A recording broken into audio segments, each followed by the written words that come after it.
মহান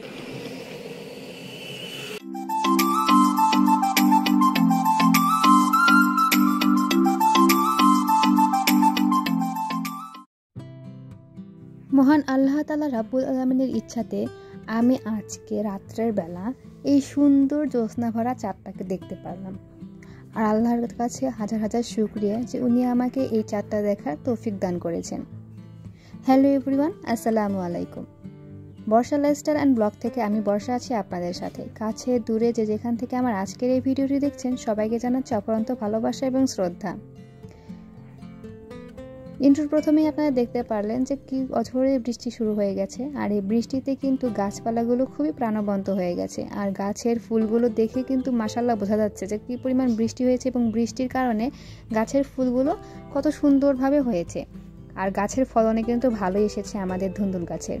আর এই ধুন্দুল গাছগুলা বা ধুন্দুল ফলগুলা একদিনেই না, মনে করেন একদিন দেখলেন যে একটুখানি ছোট, 2 দিন পরে দেখবেন যে এত বড় হয়ে গেছে। মানে এর ফলনগুলো কোনো সার বা কোনো কীটনাশক ছাড়াই অনেক ভালোভাবে গ্রোথ করছে বৃষ্টির কারণে। তো যাই হোক, আজকে এই বৃষ্টির দিনে আমি লাল শাক ভাজি করব। আমি সব কিছু কাটাকুটি করে প্রস্তুত করে নিয়েছি। এখানে বেশি করে পেঁয়াজ এবং বেশি করে কাঁচামরিচ দিয়েছি, কারণ শাক ভাজিতে পেঁয়াজ এবং কাঁচামরিচ দিলে ঝাল ঝাল হলে শাক ভাজিটা ভালো লাগে। আর আপনারা আমার এর আগের ব্লগেও দেখেছেন যে আমি বৃষ্টিতে কি মজা করে শাক ভাজি সাথে হচ্ছে ওই শুকনা মরিচ দিয়ে বৃষ্টি দেখি আর হচ্ছে ভাত খাই। তো আজকে ওই রকম করেই আর কি রান্নাটা করছি। আর সেই সাথে ঢেঁড়স ভর্তা আর ঢেঁড়স ভাজি করব। তো লাল শাক ভাজি আমার খুবই পছন্দের একটা শাক, তো ভাজি যেটাই। আর লাল শাক ভাজি ছোটোবেলা থেকেই খেতাম, কারণ হচ্ছে লাল শাক দিয়ে ভাত না খেলে ভাতটা লাল হয়, কালারিং হয়। তো ছোটোবেলায় এরকম করে খাওয়া হতো কালারিং ভাত। তো এখনও সেই ছোটোবেলার নস্টালজিকতা আমার মধ্যে রয়ে গেছে। আর সেই সাথে পাতলা একটু ডাউল করেছিলাম রাত্রেবেলা, তো সেটাই আবার একটু গরম করে নিচ্ছি। আর চুলাটাও সুন্দরভাবে মুছিয়ে নিচ্ছি। আর যখনই আমি চুলাতে রান্না করি গ্যাসের চুলায়, তখনই আমি সাইড দিয়ে একটু মুছে নিই, তাহলে আমার আবার নতুন করে চুলাটা পরিষ্কার করতে হয় না। কে কে এই টিপসটা ফলো করে আমাকে একটু জানিয়ে দেবে, কারণ আমি কিন্তু তোমাদের টিপসগুলো দেখি আর চেষ্টা করি নিজে একটুখানি সেই টিপসগুলো ফলো করতে। আমার ডালটা কিন্তু টকবগিয়ে ফুটতে শুরু করে দিয়েছে। আর এই অবস্থায় আমি ডালটাকে নামিয়ে নেব।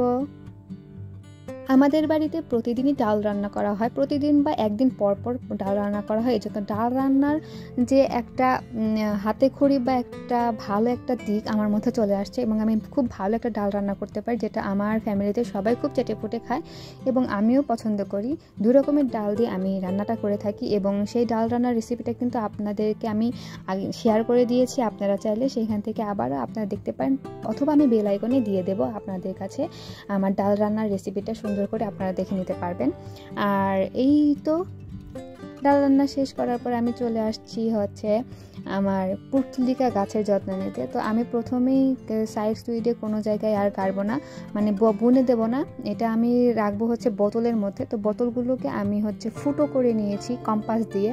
তো এই জন্য বাদু টালু সব ভরে গিয়েছে, এই জন্য পানির দিয়ে একটুখানি ধুয়ে নিচ্ছি বোতলটা।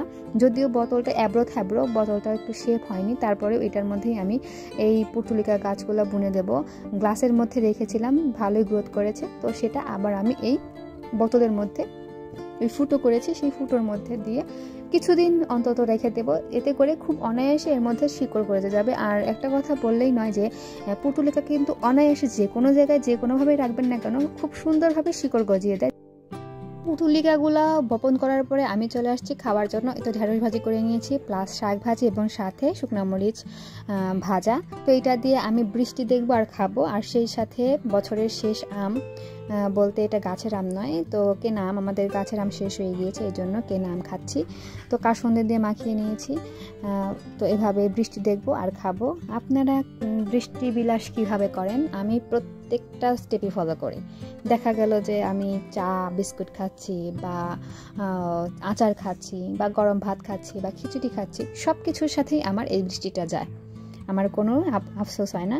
তো বৃষ্টি শেষ হওয়ার পরে সারাদিন এরকম বৃষ্টি শেষ হওয়ার পরে আমরা রাত্রেবেলা রান্না করেছিলাম হচ্ছে গরুর মাংস, যেটা আপনাদের ভাইয়া রান্না করেছিল, এবং খিচুড়িটা আপনাদের ভাইয়া রান্না করেছিল রাইস কুকারে। মানে সব কিছু আমি শুধু আপনাদের ভাইয়াকে হেল্প করছিলাম, সব কিছু কাটাকুটি যা যা আছে সব কিছু হেল্প করছিলাম, আর আপনাদের ভাইয়া হচ্ছে হাতে মেখে সব কিছু রান্না করছিল।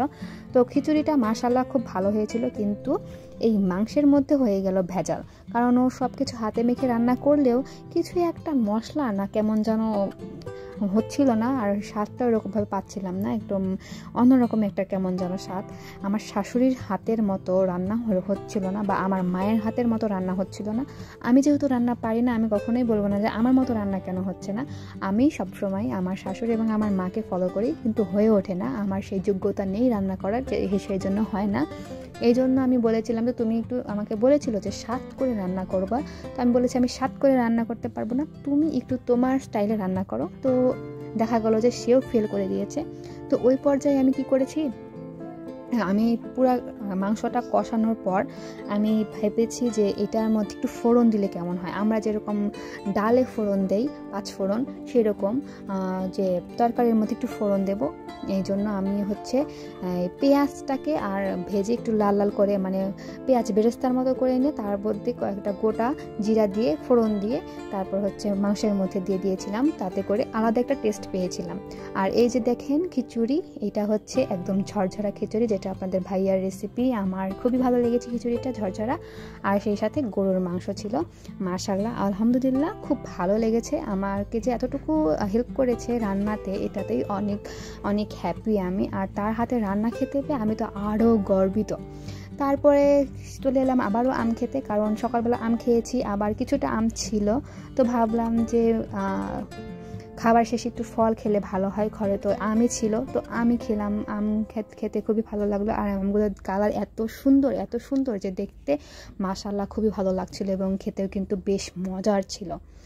তো যাই হোক, এই ছিল আমার আজকের রান্না বান্না, খাওয়া দাওয়া আর ছোট্ট ব্লগ ভিডিও।